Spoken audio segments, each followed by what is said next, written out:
আচ্ছা, একটা inverter AC check করছিলাম। তো দেখতে পাচ্ছ আমাদের ইনডোর চলছে, হাওয়া আসছে, 19-এ চলছে। দেখতে পাচ্ছ তোমরা, এই যে ব্লোয়ার চলছে, দেখতে পাচ্ছ ব্লোয়ার চলছে। ইনভার্টার এসি একটা চেক করছিলাম, তো হাওয়া আসছে, দেখতে পাচ্ছ ব্লোয়ার চলছে, ইনডোর চলছে। এবার আউটডোর একটু পরে আমরা জানি স্টার্ট হয়, আউটডোর এখনও স্টার্ট হয়নি। দেখতে পাচ্ছ এখনও কোনো আওয়াজ আসছে না, আউটডোর কোনো স্টার্ট হয়নি এবং কিছু নিচ্ছেও না, কিন্তু ইনডোরে ব্লোয়ার স্টার্ট হয়েছে। আমরা জানি ইনভার্টার এসিতে 2-4 মিনিট, 5 মিনিট, অনেক সময় 8 মিনিটও লেগে যায় আউটডোর স্টার্ট হতে। এবার আমরা অ্যাকচুয়ালি দেখব যে এসি ভোল্টেজ কী আর ডিসি ভোল্টেজ কী। এ দেখো আউটডোর স্টার্ট হয়ে গেছে, দেখতে পাচ্ছ আউটডোর স্টার্ট হয়েছে।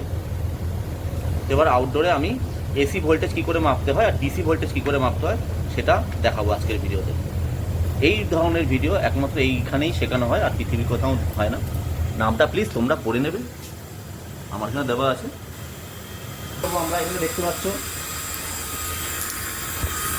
দেখতে পাচ্ছ, কি লেখা আছে, এখানে কি দেখতে পাচ্ছ কি লেখা আছে, লাইন, নিউট্রাল এবং সিগন্যাল। আর 3টা বডিতে চলে গেছে। তাহলে কি লেখা আছে, লাইন, নিউট্রাল আর সিগন্যাল।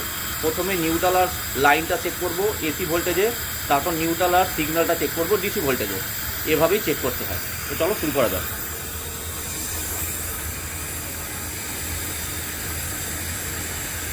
তো প্রথমে আমি দেখো এসি ভোল্টেজে দিয়েছি, এসি ভোল্টেজে আমি চেক করছি হচ্ছে নিউট্রাল এবং লাইন।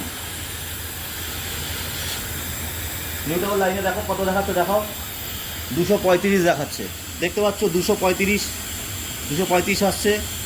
এবার দেখো কোথায় ধরে আছি, দেখো কোথায় ধরে আছি, যে না লাইন এবং নিউট্রালে ধরে আছি এসিতে দিয়ে। এবার আমি এটা ডিসিতে দেব, ডিসিতে দিলাম। ডিসিতে দিয়ে এবার কি করব, নিউট্রাল আর সিগন্যাল ধরবো। দেখাও নিউট্রাল আর সিগন্যাল। এবার ভোল্টেজটা দেখাও, ভোল্টেজটা দেখো ফ্লাকচুয়েট হচ্ছে, 5, 14, 12, 20, 18 এরকম ফ্লাকচুয়েট হবে।